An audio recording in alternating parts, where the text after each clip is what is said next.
की माया से प्रेरित कोई चोर राजा का धन चुराकर भागा जा रहा था, किंतु राजा के दूतों को आकर देखकर चोर ने घबराकर भागते हुए राजा के धन को वहीं चुपचाप रख दिया जहां वो ससुर जमाई ठहरे हुए थे। जब दूतों ने उस साधु के पास राजा के धन को रखा देखा तो वे दोनों को बांधकर ले गए। प्रसन्नता से दौड़ते हुए राजा के समीप जाकर बोले, यह दो चोर पकड़कर हम लाए हैं, देकर आज्ञा दे। तब राजा ने आज्ञा दी, उनको कठोर कारागार में डलवा दिया। तब उनका सब धन छीन लिया।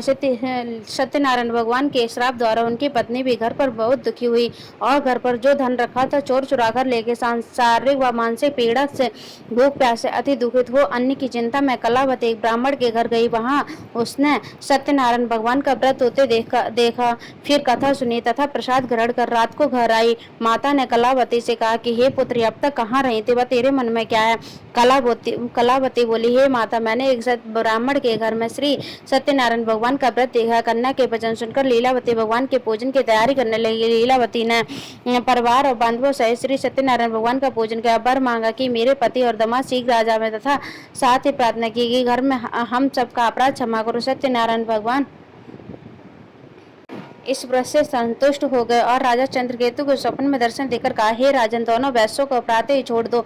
उनका सब धन जो तुमने ग्रहण किया है दे दो, नहीं तो तेरा धन राज्य पुत्राते सब नष्ट कर दूंगा। राजा ने ऐसे वचन कहकर भगवान अंतर ध्यान हो गए।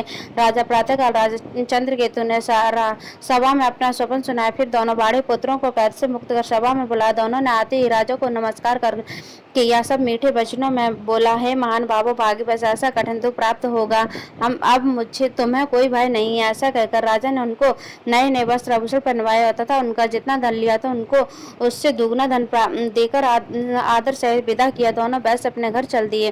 चौथा अध्याय। सूर्य बोले, वैश्य ने मंगलाचार करके यात्रा आरंभ किया और अपने नगर को चला। उनके थोड़े दूर निकलने पर दंडी वैश्यधारी सत्यनारायण ने उनसे पूछा कि हे साधु, तेरी नाव में क्या है? अभिमानी बाड़े खसता हुआ बोला, हे दंडी, आप क्यों पूछते हो? क्या धन लेने की इच्छा है? मेरी नाव में तो बेल और पत्ते भरे हुए हैं। वैश्य का कठोर वचन सुनकर भगवान ने कहा, तेरा वचन सत्य हो। दंडी ऐसा कहकर वहां से दूर चले गए और कुछ दूर जाकर समुद्र के किनारे बैठ गए। दंडी के जाने से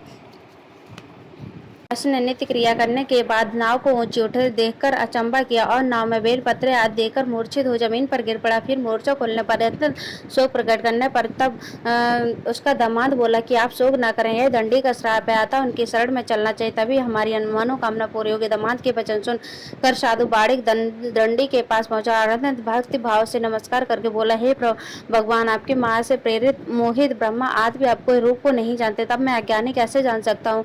आप प्रसन्न हुई, मैं सामर्थ्य के अनुसार आपकी पूजा करूंगा, मेरी रक्षा करो। पहले के समान नौका में धन भर दो। उसकी भक्ति वचन सुनकर भगवान प्रसन्न हो उसकी इच्छा अनुसार वर देकर अंतर ध्यान हो गए।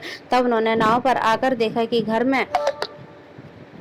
कि नाव में धन से भरपूर है। फिर भगवान सत्यनारायण का पूजन कर साथियों सहित अपने नगर को चला। अब अपने नगर के निकट पहुंचा तो दूत को घर भेजा। तो साधु ने घर जाकर उसकी पत्नी स्त्री को नमस्कार कर कहा कि साधु अपने दामाद सहित इस नगर के समीप आ गए। ऐसा वचन सो साधु की स्त्री ने बड़े हर्ष के साथ सत्यदेव का पूजन कर पुत्री से कहा, मैं अपने पति के दर्शन करने जाती हूँ, तो कार्य पूर्ण शीघ्र कर आ जाना। माता के ऐसे वचन सुनकर कलावती प्रसाद छोड़कर अपने पति के पास गए। प्रसाद की अवज्ञा के कारण सत्यदेव ने रुष्ट हो उसके पति को नाव सहित पानी में डुबो दिया। कलावती अपने पति को न देखकर रोते हुए जमीन पर गिर पड़ी। इस तरह नौका को डूबा हुआ तथा कन्या को रोता हुआ देख साधु दुखित हो बोला, हे प्रभु, मुझसे या मेरे परिवार से जो भूल हुई हो उसे क्षमा करो। उनके तीन वचन सुनकर सत्यदेव प्रसन्न हो गए और आकाशवाणी हुई कि हे साधु, तेरी कन्या मेरे प्रसाद को छोड़कर आई थी, इसलिए इसका पति अदृश्य हुआ। यदि वह घर जाकर प्रसाद खाकर लौटे तो इससे पति अवश्य मिलेगा। ऐसी आकाशवाणी सुनकर कलावती ने घर पहुंचकर प्रसाद खाया, फिर अपने